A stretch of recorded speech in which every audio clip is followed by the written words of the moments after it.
Feu, bonjour. Bonjour Perfecto, bonjour Parfait ici, bonjour également à l'ensemble de votre panel aussi riche constitué ce matin. Bonjour très grand frère Bernard Ouna, dont j'ai le plaisir de retrouver ce matin. Merci. Comment tu vas? Très bien, Perfecto. On a compris que TVB ne sera pas ce matin et nous espérons que vous allez le remplacer valablement. Hein. Tout à fait. Parce qu'ici c'est très compliqué. Soit ça passe, soit ça casse. Mais je vous souhaite beaucoup de témérité, de courage. Merci. L'endurance y sera également de mise. C'est promis. Que disent les journaux ce matin, Les journaux, effectivement, nous commençons avec le tri-hebdomadaire La Météo de Dieudonné Vin, qui a bien voulu prendre ce morceau choisi de cette tribune, rendue publique au sein du quotidien gouvernemental Cameroun Tribune par Faye Yengo Francis, cette figure emblématique de l'écosystème politique de notre pays, avec le grand titre choisi par La Météo, notre diversité, être la beauté et la force du Cameroun. C'est la grande une de ce journal. L'information est à retrouver en page 2 et 3 du tri-hebdomadaire La Météo, dans une formidable et impressionnante tribune, je le disais, de la vie de nombreux observateurs publiés ce 22 mai dans les colonnes du quotidien gouvernemental Cameroun Tribune, à l'occasion de la célébration de l'an 54, la fête nationale de l'unité. Le ci-devant gouverneur du littoral souligne avec force et pertinence que malgré nos différences de langue, de culture, de religion et de région, d'où opinion politique, le Cameroun demeure notre héritage commun.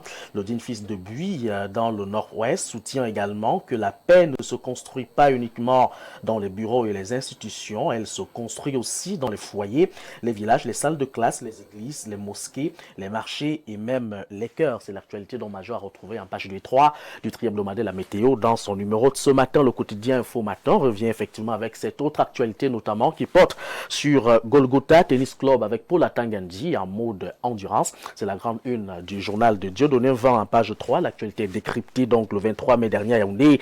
Le ministre de l'administration territoriale a fait sensation à 65 ans. L'homme a joué pendant près de 2 heures sans prendre la moindre pause ni boire de l'eau face au numéro 3 national Félix Abba. Avis donc à ses détracteurs et autres labos de fake news. Actualité à retrouver en page 3 donc du quotidien Info Matin de Dieudonné Vin dans son numéro de ce jour. Sans détour n'est pas en reste quant à cette actualité. Titre en santé physique à Tangandi qui confond ses détracteurs. Le ministre de l'administration territoriale que des menteurs d'alerte présentaient depuis quelque temps sur les réseaux sociaux comme malade vient de livrer une partie de tennis de plus en plus téméraire. Plus d'une heure, révèle le journal, et 30 minutes sans se reposer ni boire une seule goutte d'eau. L'actualité est donc décryptée par la rédaction centrale de ce journal, Cameroun Tribune de Marie-Claire Nana, le quotidien gouvernemental, rend par contre ce matin hommage et merci à Cavaille, c'est la grande une de ce journal. Les pages 2 et 3 parlent de ce décès du 6 mai de l'ancien président de l'Assemblée nationale qui a eu droit à des obsèques officielles samedi à Mada Kolkoch, sa terre natale, en présence du représentant personnel du chef de l'État, le très honorable Théodore Datuo. Le défunt a été élevé à titre posthume à la dignité de grand cordon du mérite camerounais. Le messager revient en tout cas en petite fenêtre en page 3 quant à cette actualité, titre Cavaille Dibril, l'hommage de la nation. L'œil du Sahel de Guiba Gatama n'est pas également en reste. Mada Kolkoch, la grande ultime hommage de la nation à Cavaille Dibril. Mutation de Georges Alain Boyomo par contre ouvre le bal à une autre information, notamment dans la ville de Ngaoundéré et Garoua. SOS Camerco, c'est la grande une du journal à page 7, face à la dégradation de cet axe routier qui perturbe la circulation des personnes et des biens. Le maire de la commune de Toubouro lance un cri de détresse pour la reprise de la desserte entre les deux chefs-lieux de région. Le point sur la réhabilitation de ce tronçon est à retrouver dans les colonnes du journal Mutation dans son numéro de ce jour.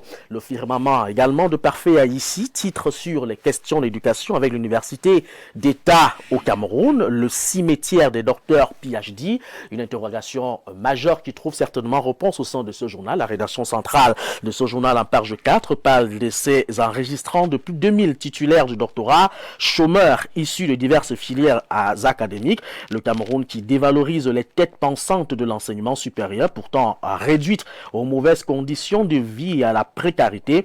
Entre promesses de recrutement à la fonction publique et valorisation de la situation de ces derniers, la réalité sur le terrain laisse percevoir l'abandon de ces intelligences dépourvues de tout espoir. Voilà donc l'actualité majeure à retrouver dans les colonnes du journal numéro 37 de son matin, parfait ici. On est dans le directeur de publication, je l'ai dit, la riposte également. On parle des questions de leadership, politique, discipline militante et mobilisation populaire avec le docteur Henri Yébé Haïssi, l'architecte de la démonstration de force du Rassemblement démocratique du peuple camerounais dans la Léquier le 20 mai dernier. C'est la grande une à retrouver dans les colonnes de ce journal en kiosque ce jour. Projection, on parle de l'intégrité, gestion publique des dérives relevées dans plusieurs secteurs, dans le prolongement des efforts de développement et même de stabilité portés au niveau national par le président de la République Paul Biya. L'organisation non gouvernementale acteur du transport pour la paix et le développement dénonce plusieurs dérives observées dans différents secteurs, notamment la circulation de carburant frélaté,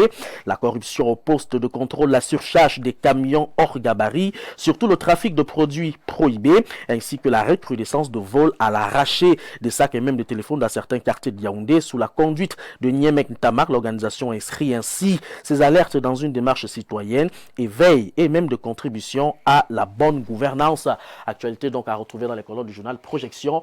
En chose que ce jour, la vigie du centre fait d'ailleurs un zoom particulier ce matin sur la BAB de Soulé, ou la chronique silencieuse d'un pouvoir en attente. C'est la grande une justement de ce journal pour ce lundi matin par Francis Bidima qui revient nous présenter la politique qui se nourrit dans notre pays, autant de symboles que de discours. La barbe de Soul des Soul devient le miroir d'une génération de responsables politiques suspendus à un futur qui tarde à arriver. J'y arrive, voilà donc la grande une de ce journal dans sa parution de ce jour. Le berceau parle de la prédation foncière à Douala avec les manœuvres entre le préfet du Vouri et Ventré est mise à nu. Ce journal décrypte avec beaucoup d'extérité cette actualité dans ses colonnes.